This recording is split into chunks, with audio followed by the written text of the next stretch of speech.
Hello दोस्तों, मैं हूं जयदीप। आज की इस वीडियो में हम विभक्ति के नियम के बारे में जानेंगे कि विभक्ति का नियम क्या है। यानी कि जो संख्याएं हैं जैसे 2, 3, 4, 5, 6, इसी तरह जो आगे की हैं 8, 9, 10, 11, 12, इन संख्याओं की कौन कौन सी संख्याएं ऐसी संख्याएं हैं जो मतलब विभाजित हो जाती हैं, यानी पूरी पूरी तरह भाज्य हो जाती हैं। उन संख्याओं के बारे में जानेंगे। तो चलिए शुरुआत करते हैं इस वीडियो को। अब विभक्ति के नियम से क्या मतलब है कि वे सभी संख्या का मतलब क्या, वह सभी प्राकृतिक संख्याएं जो किसी संख्या से यानी दी गई किसी संख्या से पूरी पूरी तरीके से क्या हो जाए, विभाजित हो जाए। ठीक है, विभाजित हो जाए तो वह संख्या क्या हो गई, वह विभक्ति के नियम में आएंगी। ठीक है, तो जैसे हम पहला एग्जाम्पल है क्या हमारा कि 2। ठीक है, अब हमें पता करना है कि 2 से कौन कौन सी वे संख्याएं हैं जो पूरी पूरी तरीके से विभाजित हो जाए। ठीक है, तो हम पहले पता करेंगे यानी शॉर्टकट में कि सभी सम संख्याएं, यानी कि सभी सम संख्याएं क्या होती हैं, वह 2 से विभाजित हो जाती हैं। ठीक है, यानी कि जिनके अंत में 0, 2, 4, 6, 8 आता है, वह सभी संख्याएं क्या होती हैं, वह 2 से विभाजित हो जाती हैं। ठीक है, जैसे अब मान लीजिए एग्जाम्पल क्या है 10, इसमें भी 0 बाद में आया, यानी कि पहली संख्या है इकाई के स्थान पे। ठीक है, यह भी क्या है, यह 2 से विभाजित हो जाएगी। ठीक है, जैसे और कोई संख्या लेते हैं, मान लीजिए 78 यानी 78 ले लीजिए। ठीक है, यह भी क्या है, इसके अंत में क्या आया है, यानी कि यह सम संख्या लास्ट में है इकाई के स्थान पे, यह भी 2 से विभाजित हो जाएगी। ठीक है, अब मान लीजिए 300 हम लेते हैं, 322, यह क्या है, यह भी सम संख्या है। ठीक है, यानी कि इसके अंत में क्या आ गया है, ये भी जो सम संख्या 2 है, इसके अंत में इकाई के स्थान पे 2 है, तो इसलिए अभी 2 से विभाजित हो जाएगी। यानी कि वे सभी संख्याएं जो जो जिनके अंत में 0, 2, 4, 6 और 8 आता है, वे सभी संख्याएं 2 से विभाजित हो जाती हैं, चाहे संख्या क्यों नहीं अनंत तक जाएं। ठीक है, सभी संख्याएं 2 से विभाजित हो जाएंगी। ओके, अब विभक्ति के नियम में दूसरी संख्या कौन सी है, दूसरी संख्या 3 है। ठीक है, अब जैसे हमें पता करना है कि 3 से कौन कौन सी संख्याएं विभाजित हो जाती हैं अनंत तक। ठीक है, अनंत तक मतलब कि कोई भी संख्या, चाहे इकाई में, दहाई में, सैकड़े में, हज़ार में, लाख, करोड़, कोई कितनी भी संख्या, कितनी भी बड़ी संख्या क्यों ना हो, वह 3 से विभाजित होनी चाहिए। तो हम कैसे पता करेंगे कि वे सभी संख्याओं को, जैसे कोई भी दी गई संख्या हो, जैसे मान लीजिए हम उदाहरण लेते हैं 129 है। ठीक है, तब हम इन संख्याओं का जब योग करेंगे तो योग से जो प्राप्त होगी संख्या, जैसे 1 + 2 + 9। ठीक है, तब इनको तीनों संख्याओं को क्या करेंगे, पूरी संख्या को हम जोड़ देंगे। ठीक है, जोड़ने के बाद जो हमारी 3 है, अगर 3 से ये पूरी संख्या विभाजित हो जाती है, ठीक है, अगर ये विभाजित हो जाती है तो समझ लीजिए यह 3 से भी विभाजित हो जाएगी। ठीक है, यानी कि जो 129 है यह क्या आएगा, यह 3 से विभाजित हो जाएगा। ठीक है, सिंपल सा। यानी कि 3 का विभक्ति नियम जानने के लिए हमें क्या करना होगा, सभी संख्याओं का जोड़ना होगा, यानी कि योग कर देना होगा। ओके, अब विभक्ति के नियम में तीसरी संख्या कौन है, 4 है। ठीक है, अब जैसे हमें पता करना है कि 4 से वे कौन कौन संख्याएं जो विभाजित हो जाती हैं, तो हम सबसे पहले क्या करेंगे कि कोई भी संख्या रहेगी, कोई भी, चाहे बड़ी हो चाहे छोटी, कितनी भी बड़ी संख्या क्यों ना हो, उसके जो इकाई का अंक रहेगा, इकाई, और जो दहाई का अंक रहेगा, ठीक है, उनमें हम 4 का भाग दे देंगे, कोई भी संख्या हो। ठीक है, उसके इकाई और दहाई के संख्याओं को लेकर हम केवल 4 से भाग दे देंगे। अगर वह पूरी पूरी तरीके से विभाजित होती है तो मान लीजिए वह 4 से विभाजित पूरी संख्या हो जाएगी। ठीक है, अगर नहीं विभाजित होती है तो वह 4 से विभाजित नहीं होगी। जैसे कोई भी एग्जाम्पल लीजिए, मान लीजिए हम 124 का ले लेते हैं, तो जो दहाई के स्थान पे 2 है और इकाई का स्थान पे 4 है, यानी कि जो हमारा 24 है यह 4 से विभाजित होगा कि नहीं, तो हम देखेंगे कि 4 से यह विभाजित हो रहा है, यानी कि 124 जो है यह 4 से विभाजित हो जाएगा। ठीक, उसी तरीके से कोई भी संख्या और भी ले लीजिए, जैसे 128। ठीक है, तो इसको भी हम 4 से विभाजित करना है, तो कैसे पहले करेंगे, जो इकाई का और दहाई का अंक रहेगा उसको हम पहले देख लेंगे। ठीक है, तब यहाँ पे क्या 28 है, यानी कि हम 4 से पहले भाग देंगे, तो 4 × 7 = 28, यानी कि यह भी संख्या क्या होगी, यह भी 4 से विभाजित हो जाएगी। ओके, ये तो पहली ट्रिक हो गई। ठीक, अब दूसरी ट्रिक क्या है कि अगर कोई भी संख्या 4 से विभाजित करना, 4 से भाग देना, विभाजन करना उसका है उनका, तो अगर इकाई का अंक और दहाई का अंक अगर शून्य है तो वह भी संख्या क्या होगी, वह 4 से विभाजित हो जाएगी। ओके, जैसे कोई भी संख्या लिख दीजिए यहाँ पे 2800 लिख दीजिए, चाहे 3200 लिख दीजिए। ये क्या संख्या होंगी, यह सभी संख्याएं क्या होंगी, यह शून्य से विभाजित 4 से विभाजित हो जाएंगी। ओके, चाहे डबल ये 2 बार शून्य हो, इकाई दहाई दोनों शून्य हो, या फिर केवल इकाई के अंक स्थान पे केवल शून्य रहेगा, तब भी ये संख्याएं 4 से विभाजित हो जाएंगी। ओके, अब जैसे विभक्ति के नियम में चौथी संख्या कौन है, चौथी संख्या यह 5 है। ठीक है, अब जैसे हमें पता करना है कि 5 से वे कौन कौन संख्याएं हैं जो विभाजित हो सकती हैं, तो हम सबसे पहले ट्रिक क्या अपनाएंगे कि वे सभी संख्याओं के अंत में यानी इकाई के स्थान पे अगर 0, 5 आता है तो वह सभी संख्याएं 5 से विभाजित हो जाएंगी। ओके, अब जैसे हम एग्जांपल लेते हैं कि मान लीजिए 3250, ठीक है। अब हमें पता करना है कि 5 से विभाजित होगी कि नहीं। तो हमारी ट्रिक क्या है कि अगर किसी संख्या के अंत में 0 आता है और 5 आता है तो वह क्या होगा, वह संख्या विभाजित हो जाएंगी, यानी कि यह भी संख्या विभाजित हो जाएगी। ओके, अब जैसे मान लीजिए 125, ये भी संख्या विभाजित हो जाएगी, यानी कि इकाई के स्थान पे क्या है, 5 है। इसका मतलब क्या है कि 5 से भी यह भी पूरी तरीके से विभाजित हो जाएगी। ओके, अब जैसे तीसरा एक और एग्जांपल ले लेते हैं, जैसे 375 ले लेते हैं। ठीक है, यहाँ पे क्या है, इकाई के स्थान पे 5 है, यानी कि ये भी संख्या विभाजित हो जाएगी। ओके, अब जैसे चौथी संख्या है, चौथा एग्जांपल क्या है, एग्जांपल देख लेते हैं। मान लीजिए कोई भी संख्या जैसे 320, ठीक।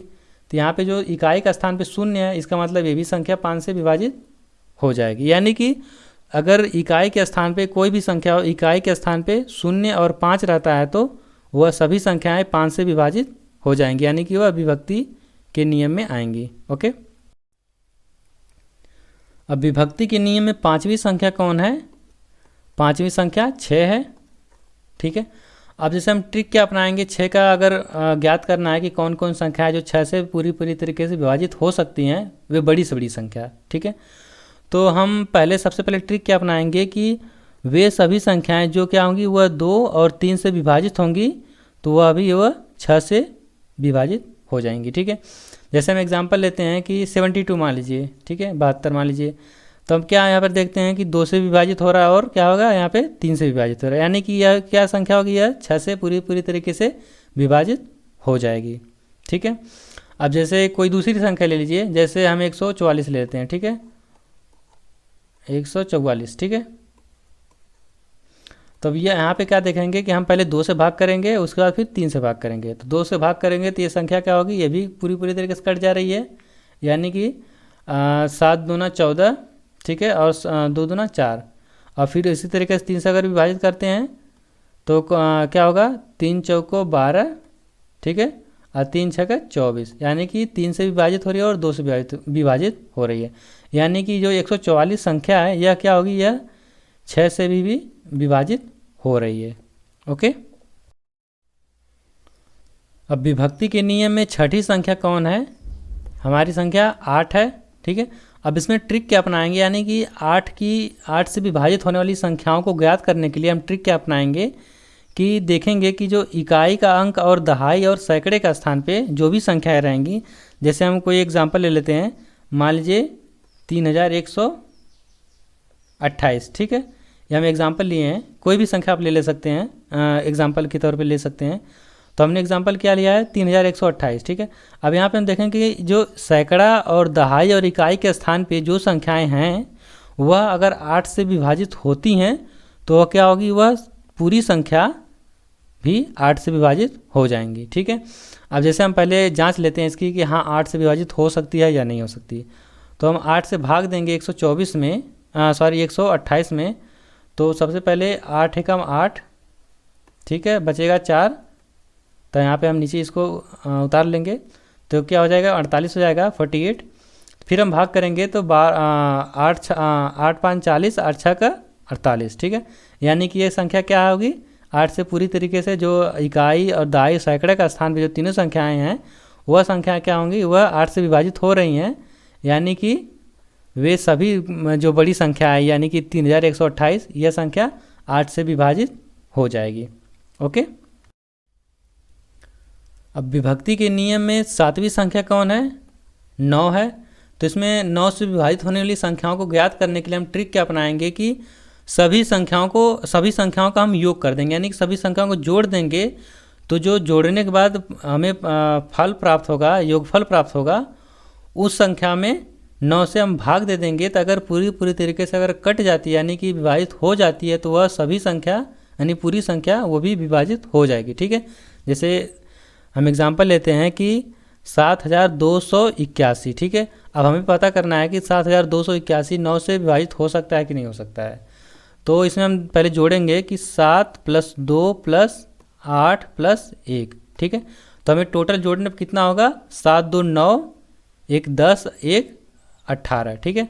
यानी कि जो संख्या प्राप्त हुई हमें योग करने पर 7281 का, वह क्या संख्या 18 है। तो हम 9 से जब भाग देंगे, जब 9 से हम भाग देंगे तो संख्या क्या होगी? यह कट जाएगी, यानी कि पूरी तरीके से विभाजित हो जाएगी। अब हम आंसर क्या पाते हैं, यानी उत्तर क्या पाते हैं कि 9 से विभाजित होने वाली संख्या क्या होगी? 7281 हो जाएगी। ठीक है। यानी कि 7281 विभाजित हो जाएगी 9 से। ठीक है।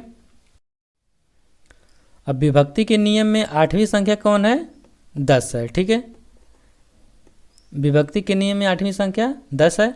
तो हमें पता करना है, सिंपल सा, कुछ नहीं करना है इसमें है, केवल हम जो अगर कोई भी संख्या हो, चाहे बड़ी से बड़ी क्यों नहीं संख्या हो, उसके अगर इकाई के स्थान पे अगर शून्य है, अगर इकाई के स्थान पे, ठीक है, इकाई के स्थान पे अगर शून्य है तो समझ लीजिए वो भी 10 से पूरी तरीके से विभाजित हो जाएगी। कोई भी आप संख्या लीजिए, मान लीजिए 120 है। ठीक है। ये भी पूरी तरीके से 10 से विभाजित हो जाएगी। अब जैसे 480 है, ये भी पूरी तरीके से विभाजित हो जाएगी। ठीक है। यानी कि जिन संख्याओं के अंत में शून्य रहेगा वो सभी संख्याएं 10 से पूरी तरीके से विभाजित हो जाएंगी। ओके। विभक्ति के नियम में 9वें स्थान पे कौन सी संख्या है? 11 है। तो हम जैसे हमें 11 का पता करना है कि 11 से कौन कौन संख्याएं जो विभाजित हो जाती हैं। ठीक है। तो हम ट्रिक क्या अपनाएंगे कि सम संख्या और विषम संख्याओं को अलग अलग जोड़ देंगे। तो विषम संख्या में से सम संख्या को जब घटाएंगे, जो उत्तर प्राप्त होगा, अगर शून्य प्राप्त होगा तो समझ लीजिए तभी 11 से पूरी तरीके से विभाजित होगी। अगर कोई और संख्या आती है जैसे 11 हो गया, 22 हो गया, 33 हो गया, अगर ऐसी संख्याएं आती हैं जो 11 से विभाजित होती हैं तो वह क्या होगी? पूरी संख्या भी 11 से विभाजित हो जाएंगी। ठीक है। तो इस कन्फ्यूजन को थोड़ा दूर कर लेते हैं एक एग्जाम्पल से। तो हम संख्या लेते हैं 2761। ठीक है। अब यहाँ पे जो इकाई के स्थान पे क्या आ गई? विषम संख्या है, विषम संख्या के स्थान पे है, ये भी विषम संख्या के स्थान पे। ठीक है। यानी सम संख्या के स्थान पे कौन कौन संख्या है? 2 है और 6 है। ठीक है। टोटल इसका योग क्या होगा? 8 होगा। ओके। अब और विषम संख्या के स्थान पे कौन कौन है? 7 है और 1 है। ठीक है। तो टोटल जोड़ेंगे तो कितना होगा? 8 हो जाएगा। यानी कि जब हम विषम संख्या यानी कि विषम संख्या में से सम संख्या को घटाएंगे तो क्या होगा? प्राप्त शून्य होगा। यानी कि ये संख्या क्या होगी? यह 11 से पूरी तरीके से विभाजित हो जाएगी। ओके। और जैसे दूसरा एग्जांपल ले लेते हैं कि मान लीजिए इससे बड़ी संख्या ले लेते हैं, जैसे 61,809। ठीक है। तो यहाँ पर भी हम विषम संख्याओं को जोड़ेंगे, 9 + 8 + 6। ठीक है। तो हम जोड़ेंगे तो कितना हमें प्राप्त होगा? 8 6 14। ठीक है। और फिर 23, यानी 9 को जब जोड़ेंगे तो यहाँ पे क्या होगा? 23 प्राप्त होगा। ठीक है। अब हम सम संख्याओं को जब जोड़ेंगे 0 + 1। ठीक। तो इसका आंसर क्या होगा? यानी 0 + 1 को जोड़ने पर 1 प्राप्त होगा। तब जब हम इसको घटाएंगे विषम संख्या में से सम संख्या को, तो 23 - 1 = 22। ठीक है। यानी कि जो हमें 22 प्राप्त हुआ है यह 11 से क्या होगा? यह विभाजित हो जाएगा। तो हम मान के चलेंगे कि जो 61,809 है यह क्या होगा? यह 11 से विभाजित हो जाएगा। ओके। अब जैसे विभक्ति के नियम में 10वीं संख्या कौन सी है? 10वीं संख्या 12 है। तो हमें पता करना है कि 12 से भी कौन कौन संख्या जो विभाजित हो जाती हैं। ठीक है। तो सबसे पहले ट्रिक क्या अपनाएंगे कि 3 और 4 से विभाजित होने वाली सभी संख्याएं क्या होंगी, 12 से पूर्णतः यानी पूरी तरीके से विभाजित हो जाएंगी। ठीक है, जैसे एक एग्जांपल लेते हैं, मान लीजिए 60। ठीक है, अब यहाँ पे हम देखेंगे कि यह संख्या क्या है, 3 से विभाजित हो रही है कि नहीं हो रही है, 4 से विभाजित हो रही कि नहीं हो रही है। अगर इन दोनों संख्याओं से यह 60 जो विभाजित हो जाता है तो यह 12 से भी विभाजित हो जाएगा। ओके, तो 3 दूना 6, ठीक है, फिर उसके बाद 0 से भाग दे नहीं सकते हैं। ठीक है, तो यह क्या होगा, 3 से विभाजित हो जाएगा और 4 से विभाजित हो जाएगा। इसका मतलब ये हुआ कि 12 से भी विभाजित हो जाएगा, सिंपल। अब जैसे दूसरा एक एग्जांपल लेते हैं कि मान लीजिए ये है 72 यानी 72। ओके, अब देखेंगे कि मतलब यह संख्या 3 से विभाजित हो रही कि नहीं। तब देखेंगे, हम भाग करेंगे तो यह क्या उत्तर प्राप्त होगा, क्या होगा, यह भी 3 से विभाजित हो रहा है और 4 से भी विभाजित हो रहा है, यानी कि यह 12 से भी विभाजित हो जाएगा इजिली। ओके, विभक्ति के नियम से संबंधित ये वीडियो कैसी लगी प्लीज़ मुझे कमेंट करके बताइए। अगर आप चैनल पर नए हैं तो प्लीज़ चैनल को सब्सक्राइब करिए और नई वीडियो पाने के लिए प्लीज़ चैनल के साथ बने रहिए। तब तक के लिए धन्यवाद, थैंक यू।